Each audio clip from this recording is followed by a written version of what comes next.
and caring mother of three. She always thought about other people. She was just a bright light shining. Viciously murdered in her own home. Her bedroom was incredibly blood-soaked, unlike I'd ever seen before. There was anger involved in this crime. I remember just screaming. Investigators are sent down a rabbit hole of suspects. She didn't like him. She didn't trust him. It raised a red flag that there might be some sort of affair going on. She was jealous of her life, of what she had. There was clearly bad blood between them. Every lead appears to turn into a dead end. It just stalled. That was disheartening. Until a surprising witness comes forward. It was unbelievable. It was the break we were looking for. Exposing a killer no one saw coming. I was pretty shocked. I just remember being sick to my stomach.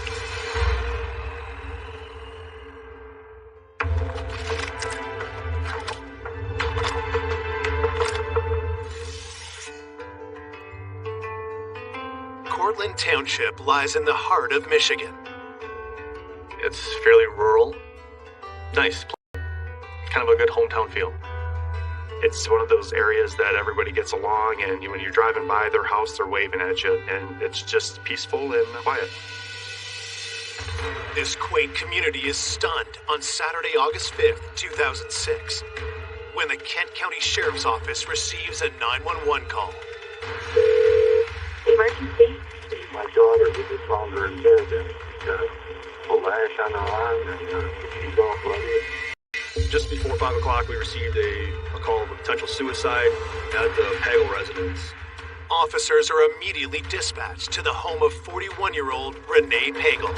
We were met by Renee's stepmother and her father. They were both just in shock. Renee's father indicated that his daughter was in her bedroom. When I first walked into the bedroom, I observed Renee laying on the bed. I could just remember seeing all the blood-soaked sheets, her shirt. There's blood on her face. It was obvious that Renee Pagel was deceased, and it wasn't a suicide. This was a homicide. Officers secure the scene as homicide detectives arrive to investigate. Her bedroom was incredibly blood-soaked, unlike I'd ever seen before. The bed was covered. She was stabbed multiple times. I was pretty shocked by the amount of wounds that she had. When I looked at her hand, I saw a large laceration almost in the middle of her hand to be, in my opinion, a defensive wound. Renee was in the fight for her life, but unfortunately she had lost. For detectives, the viciousness of the attack is a clue itself. It appears to us as a crime of passion. Somebody has something against this victim so much so that they want to brutalize this person as much as they possibly could. This was personal. Somebody went into that residence to murder Renee. Who in Renee's life would want to attack her and could be capable of such violence? Born in 1965, Renee's spirit was always full of joy. Renee was the most generous person I have ever known. She loved life. She was always smiling. Renee Pagel devoted her life to helping others. She was a nurse practitioner. She had done medical mission trips around the world, and then she also worked at a homeless clinic here in town. She always thought about other people. Renee's greatest joy was being a mother of three. She loved her kids so much. She was a great mom. Recently separated from Michael, her husband of 10 years, Renee shared custody of her children while always remaining a devoted mother. The last couple years, because she wanted to be home with her kids and wanted to have some more normal hours, she chose to teach at a technical center. Even as a teacher, Renee found new ways to help people. One of her students had come into class one day and was really down, and Renee said, "What's the matter?" And she said, "Well, my dad is dying. He needs a kidney." And so Renee agreed to give her kidney to this man who she had never met. She was just so selfless, and it manifested itself in so many ways. Renee had undergone the kidney transplant surgery just 5 days before her stunning death. So she was already in a weakened state when she was attacked. Could the killer have timed the attack, knowing that Renee would be recuperating? Detectives look closer at her injuries, hoping they'll reveal telling details about the murder weapon. It seemed to be a very strong and well-made knife. It was at least an inch and a half blade that was wide. There's no sign of the knife, but forensic technicians searched the bedroom for other evidence. There was large amounts of blood that our scientific support unit had to collect, and they collected trace evidence like hairs and fibers for testing. Detectives continue to search the rest of the home. What struck me about this case that was kind of odd, there was no other areas in the house that were disturbed, that were bloody or anything tracked through the home. It seemed to be very honed in on just her bedroom. It really kind of puzzled us as investigators. It was the most bizarre scene I've ever been in. This person, in my opinion, had to know that they had to cover their tracks, and I think it was planned, and they thought this out ahead of time. As forensics continue their work, detectives speak with Renee's parents. Her father, obviously, he was extremely upset when he had just found out his daughter brutally murdered. Detectives ask her father to help them put together a picture of Renee's last known movements. He last saw her the night before around 4 or 5 in the evening when he was picking up the children and bringing them to their father's house, who lived approximately 15 to 20 minutes away from Renee. With Renee's children safe with their father at the time of the murder, she was home alone. He told us he spoke with her on the phone around 8 or 9 in the evening, just checked in on her because obviously he had a lot of concern of her health. Based on the state of the body, detectives believe Renee was murdered sometime between 11 p.m. and 6 a.m. They ask her parents who Renee might have seen last. Her father talked to me about a tenant, Mike Decker, who was an acquaintance of Renee that has been living on the property for approximately a year and a half, 2 years. Also, he did speak about a contentious divorce with her husband, Michael, that she was going through. Mike wanted full custody. Mike wanted the home. Mike wanted to not work and have Renee work and be the provider. So that obviously piqued my interest. Could either of these men have possibly wanted Renee dead? Detectives know they have to hit the ground running right away. We have to find out who all these people are and go and start to question them to try to find out where they were on the day of murder.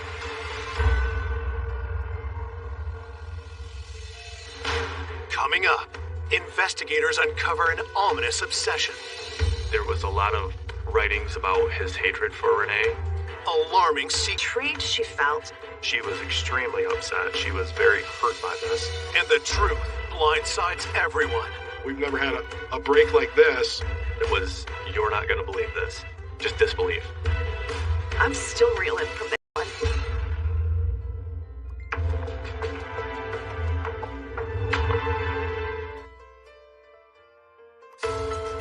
Detectives in a small Michigan town are investigating the vicious murder of 41-year-old mother of 3, Renee Pagel. Police are looking into 2 possible suspects, her tenant and her estranged husband. They first turn their attention to Renee's ex, Michael Pagel. In the beginning, they seemed like your average all-American couple.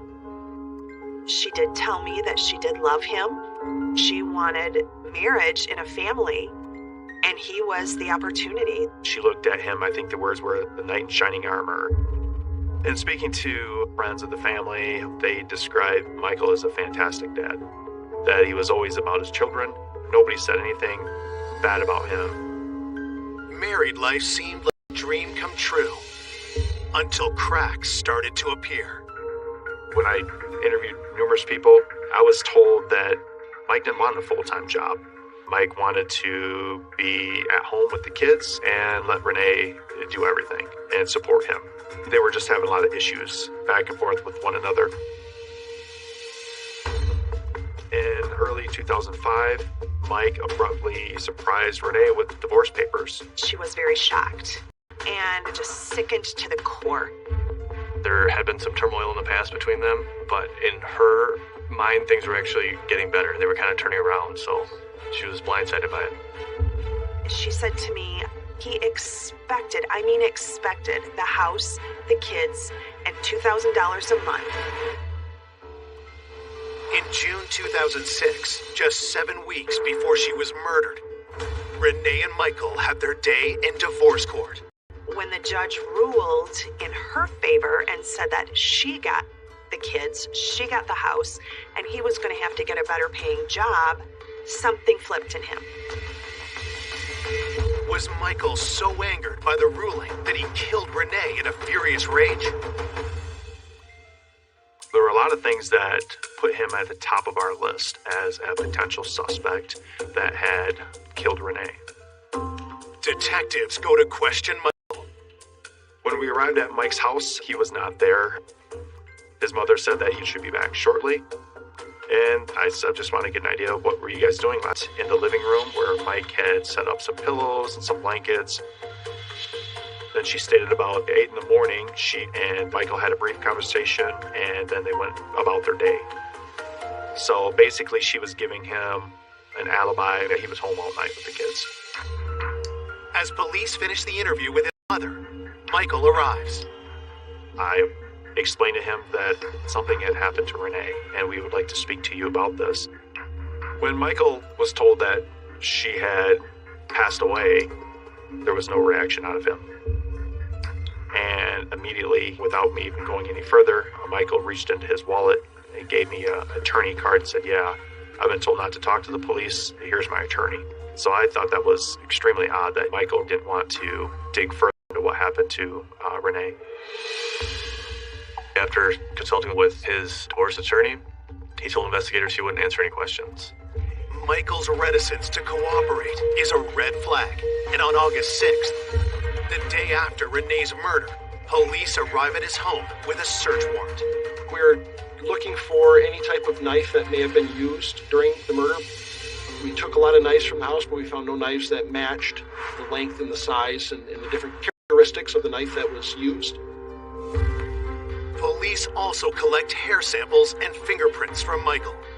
We wanted to get photos of his body to make sure that there was no cuts or anything on him.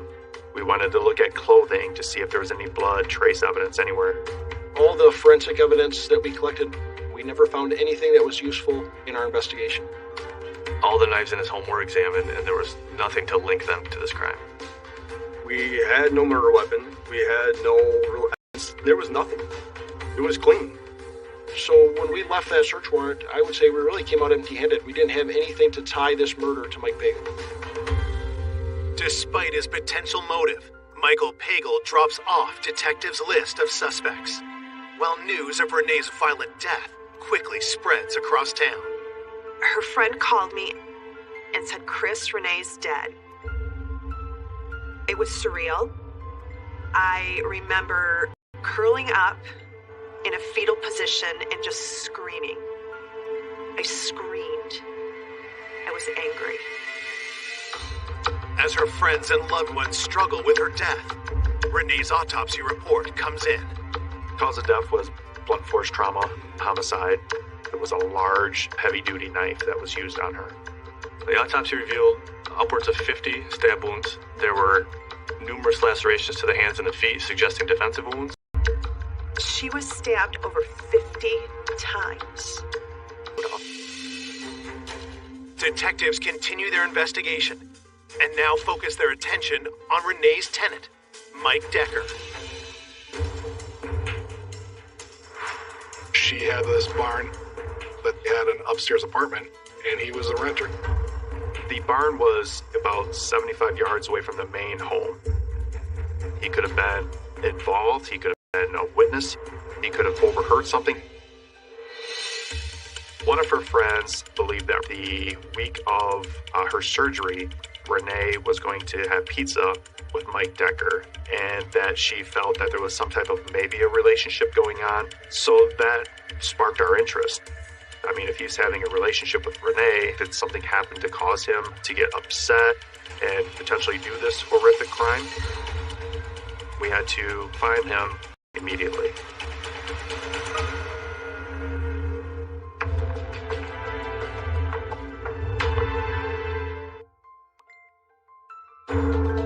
Days into the investigation of Renee Pagel's murder, detectives have a possible suspect. Her tenant, Mike Decker, who's rumored to be romantically involved with Renee. Detectives interview Mike at his apartment on Renee's property. At first I kind of thought loner, 30-year-old gentleman, unemployed, living above a barn. I thought that was kind of odd. When we were speaking to Mr. Decker, we asked him if he's having a relationship with Renee, romantic or whatnot. Mike said that the relationship is more of a friendship or a kindness thing, no romantic involvement. He denied having any dinner with Renee over the past week.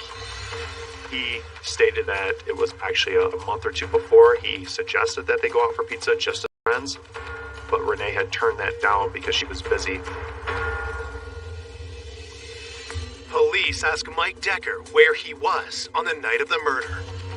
He stated that he went into a local city to eat by himself, drove back probably between 8 or 9. When he arrived at home, he watches a little bit of TV and then goes to bed between 1 and 2 in the morning.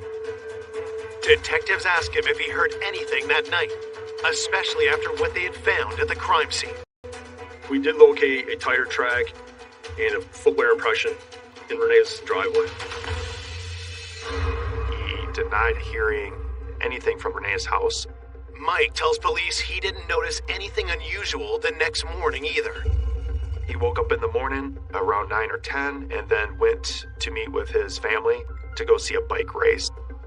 Part of the problem with Mike Decker's alibi, even though he was cooperative through this process, he was on the property. Police get a warrant to search Mike's apartment. We seized his pipe from his sink because we wanted to see if there was any blood or trace evidence in there, and then we found a couple of large knives. The evidence is rushed to the crime lab for analysis. The knives and the pipe forensically did not show anything. There were no signs of blood. We found no knives that matched the type of knife that was used. But still, Mike cannot be ruled out. A week after the homicide, detectives interview him again, this time at the sheriff's office. He showed no issues of concern of us looking at him as a potential suspect from gathering any type of physical evidence from him. We even offered him a polygraph, and Mr. Decker submitted to that also and passed without any deceit. With nothing tying Mike Decker to the crime, investigators let him go. Searching for any further clues about Renee, detectives reach out to her parents once again, and in turn, get a lead on a new suspect, Renee's own sister, Michelle. Renee's father stated that the relationship between Renee and Michelle was strained. He mentioned that Michelle was jealous of Renee's life, of what she had. She wanted a successful career, a family, a home, all of those things. Renee and Michelle's problems went beyond sibling rivalry. During the divorce, Renee's attorney was able to subpoena the phone records of Michael Pagel, so he turned those over to Renee. When she examined phone records, she learned that Mike and Michelle were talking frequently. So she was extremely upset. She was very hurt by this. There was such significant communication between Mike Pagel and the sister Michelle that it raised a red flag to us right away that there might be some sort of affair going on. Renee told me how betrayed she felt by her sister. She really struggled with that. During the interviews with numerous people, it was mentioned that Michelle potentially was having a relationship with Michael. Once I learned that, it's obviously somebody we wanted to look at. Michelle is brought in for an interview. And though she says that she is saddened by her sister's death, her answers raise eyebrows with investigators. She didn't speak very highly of Renee. She was not happy at all the way that Renee was handling the divorce. Michelle clearly took Mike's side in it and kind of put her sister in the bad light. She felt that Mike was a good father, and it was her sister that was really trying to take advantage of him. We hid it. Detectives ask Michelle where she was the night of the murder. She said she was working into the evening, and that evening she was home with her roommate. Basically, she was stating that she was home the evening of the murder. Michelle did take a polygraph, and she was found to be truthful and did not appear to have any involvement in the homicide. With Michelle all but ruled out, investigators discovered that she isn't the only family member Renee had issues with. When I spoke with Renee's parents, it was mentioned that Michael, her soon-to-be ex-husband, had a brother. The brother was Charles Pago. They called him Bo. And they said that he was very strange, very odd. He and Renee did not get along. Renee didn't like him. She didn't trust him. When detectives dig deeper, they uncover something troubling. We learned from a close friend of Renee that he had been married numerous times, and she believed that maybe Bo had murdered his last wife. Was Bo a killer? And had he now killed again? That obviously raised some red flags for us as investigators, and that's somebody we wanted to speak with very quickly.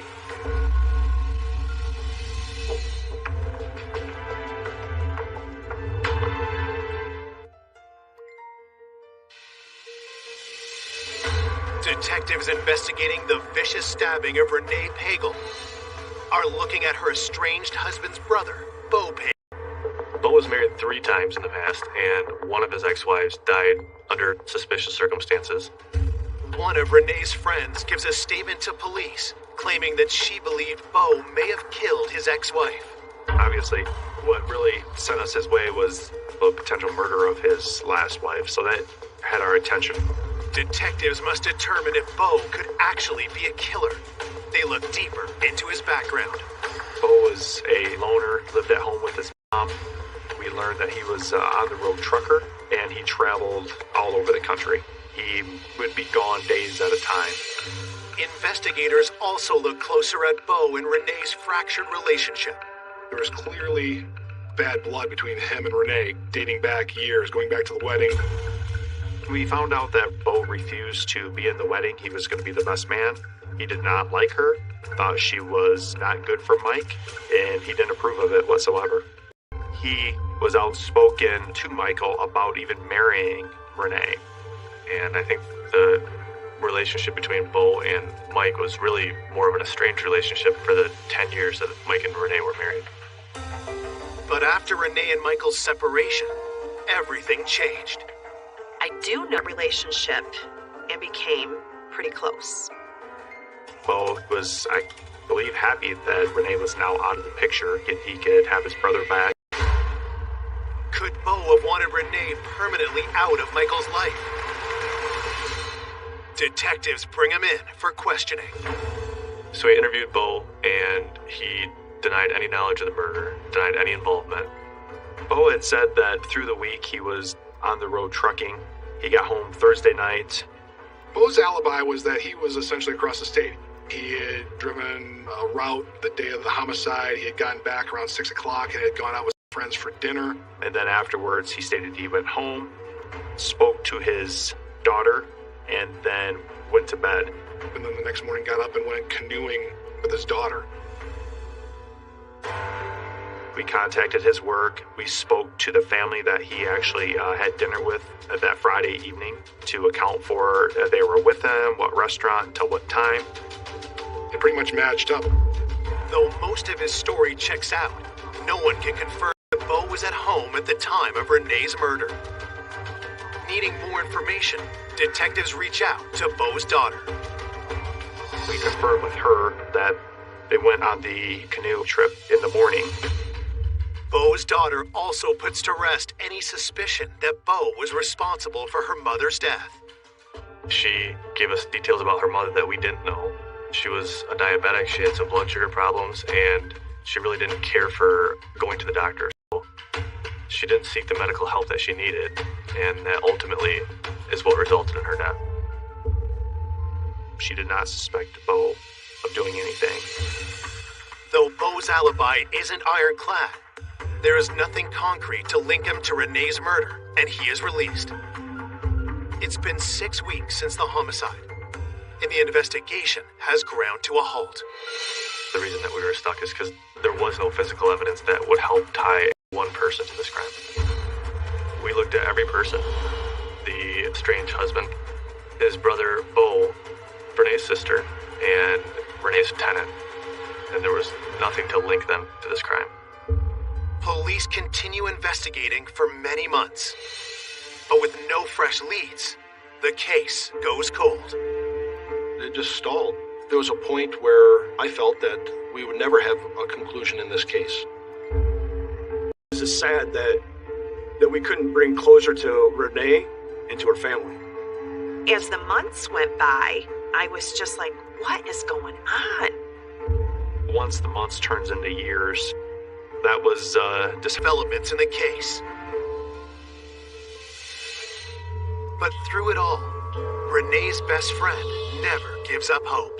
We created a website in the year 2007, and it was a really therapeutic way for people to come and grieve and share stories. And that website was very effective in getting the word out about Renee's murder, doing whatever it took to find justice for Renee. In a stunning turn of events, on November 18th, 2019, Chris Crandall receives a surprising message on social media. Mike's brother, Bo, sent me a friend request. And of course, I was very startled. And it was just after that I got a message from Bo. All of a sudden, after all these years, Bo wanted to talk.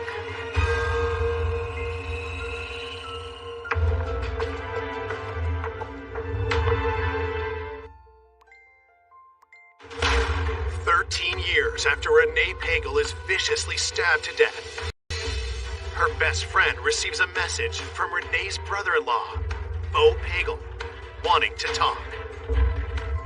And of course, I called the police and let them know that Bo had contacted me. So we arranged to have the conversation between Chris and Bo recorded. As a former suspect in Renee's murder, was Bo about to confess?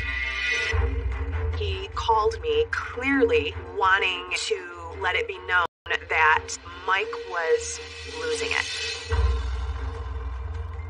Bo was afraid that he would be Mike's next victim. And I said to Bo, who do you think Mike's first victim was? And he danced around that and wouldn't answer it. And Bo said, I believe Mike will kill me. And it was then that I was entertaining the idea that Mike was not so innocent.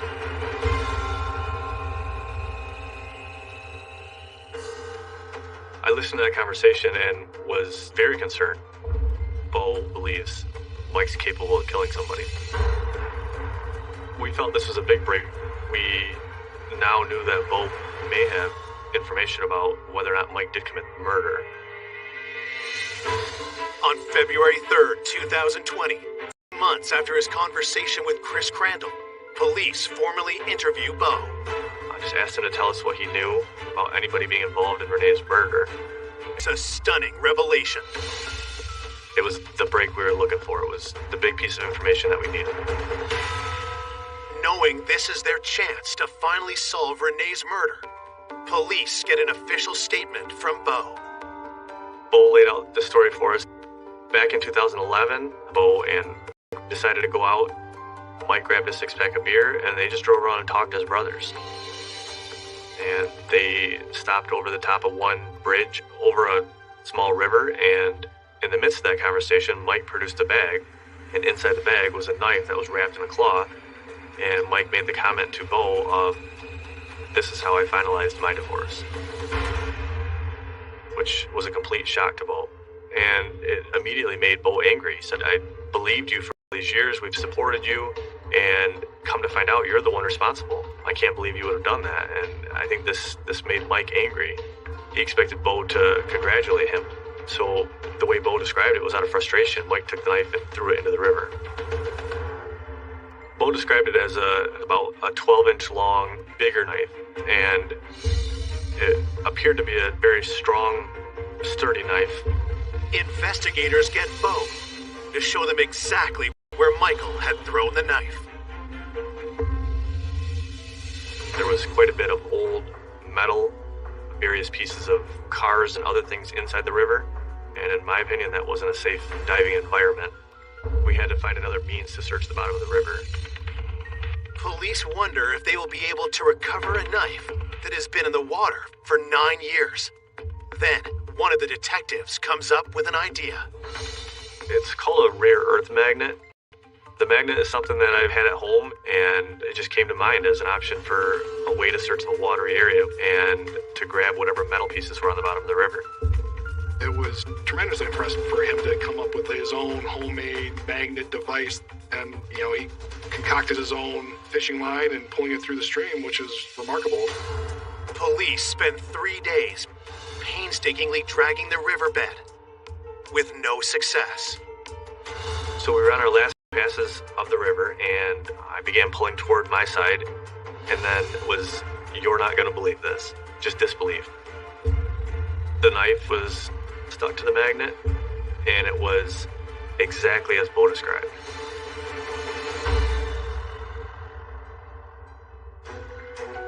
It was late in the day, I want to say 3 or 4 o'clock, and got the phone call.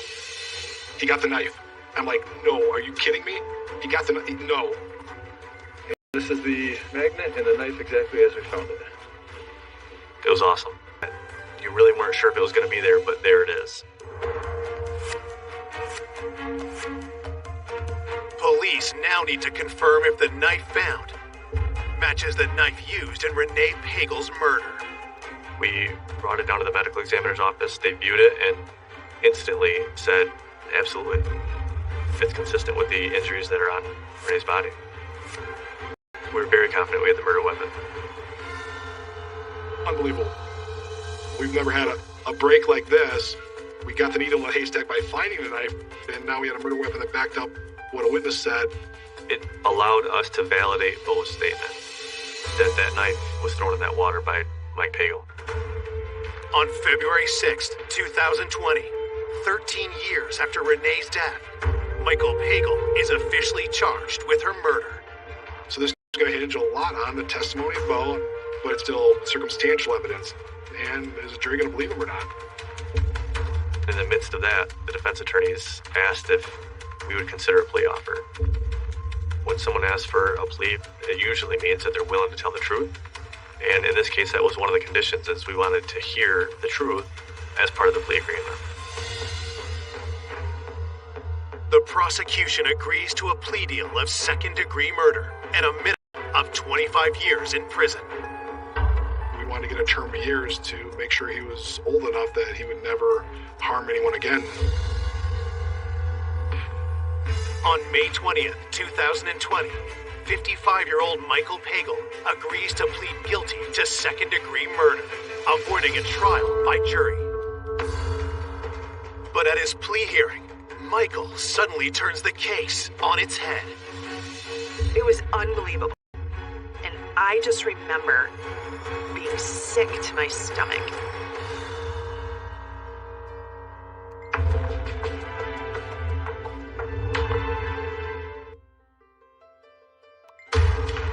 After 13 years of investigating the heinous murder of Renee Pagel, her estranged husband is finally being charged for the brutal crime. But at his plea hearing, Michael makes an admission that takes everyone by surprise. I cleared my brother, Charles Pagel, to kill Renee Pagel. Charles Pagel murdered Renee Pagel. We were all absolutely shocked when he said that his brother did this. Mike maintained the fact that Bo was the one responsible. He admitted that he had orchestrated it and that he had planned it, but insisted that Bo was the one that actually did the stabbing. investigated, and we found no evidence, nothing to directly tie Bo Pagel to this murder. Had Bo been hiding his involvement all along? While detectives take another look at him, they also dig for more evidence against Michael. And after several searches of his home, they make a surprising discovery. At Mike's house, we found the ceiling had a hidden compartment. When we took this down, we found 3 hard drives in this hidden compartment. Investigators spend time decoding the contents of Michael's hard drives, and what they find is chilling. In those hard drives, there was journaling. I would call it strange. It appeared to be written by almost 2 different personalities, one that would talk back and forth to the other. He talked about planning to divorce, how much he hated her. There was a lot of writings about his dislike and his hatred for Renee. Then, weeks later, police track down a crucial witness. We uncovered a friend who had said that he had gifted a knife to Michael that was substantially similar to the one that was actually found. And he admitted that he gave it to Mike as a gift, and it was delivered directly to Mike Pagel. So that helped us put the knife in Mike's hands. So now you have a knife that was found in the river that now a friend is saying had given to Michael and not to Bo. While the evidence is circumstantial, police believe it strengthens their case even further against Michael. There was nothing that could back up Michael's story in terms of physical evidence, any other witnesses, anything else other than his word about it. Whereas Bo at least had stuff to back it up.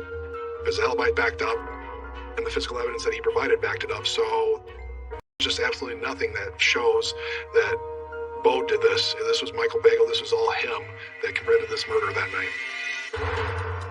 Investigators conclude what likely happened on the night of Renee's murder. When the children were sleeping, he snuck out of his house and he went over to Renee's. It's pretty well known that she donated a kidney. Obviously, she wasn't strong at this point. She was asleep in bed, and he walked in with that knife and brutally stabbed her.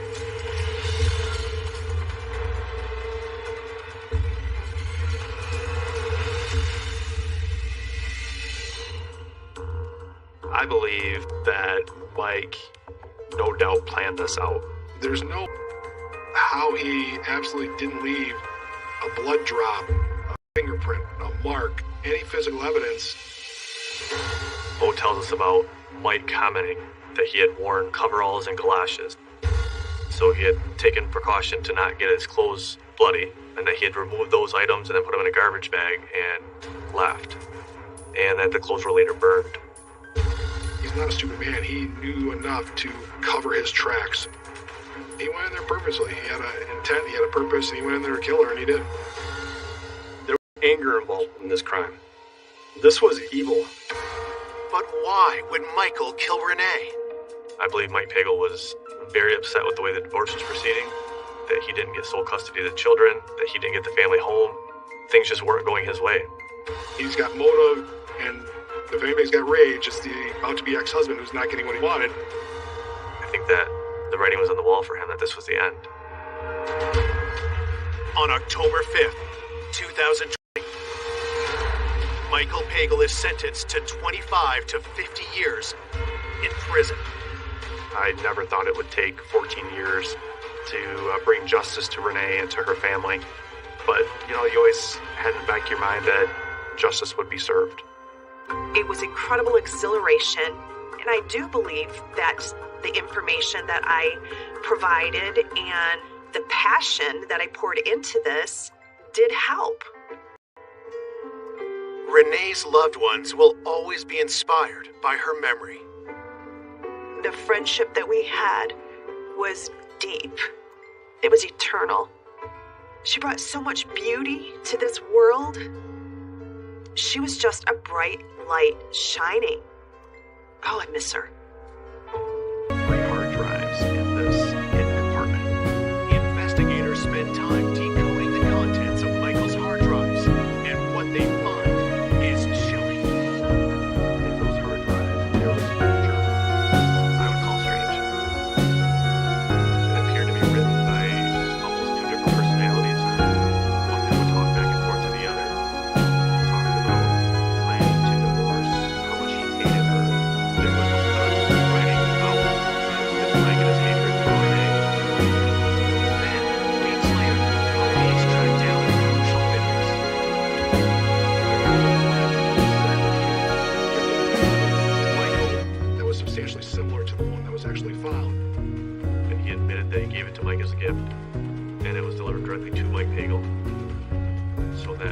helped us put the knife in Mike's hands. So now you know the knife that was found in the river that now a friend is saying had given to Michael and not to Bo. While the evidence is circumstantial, police believe it strengthens their case even further against Michael. There's nothing that could back up Michael's story in terms of physical evidence, any other witnesses, anything else other than his word about it. Whereas Bo at least had stuff to back it up. His alibi backed up, and the physical evidence that he provided backed it up. So there's just absolutely nothing that shows that Bo did this. This was Michael Bagel. This was the lineup that committed this murder that night. Investigators conclude what likely happened on the night of Renee's murder. Sleeping. He slept out in his house.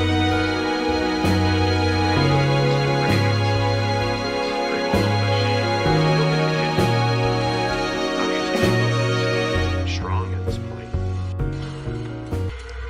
She was asleep in bed, and he walked in with that knife and brutally stabbed her.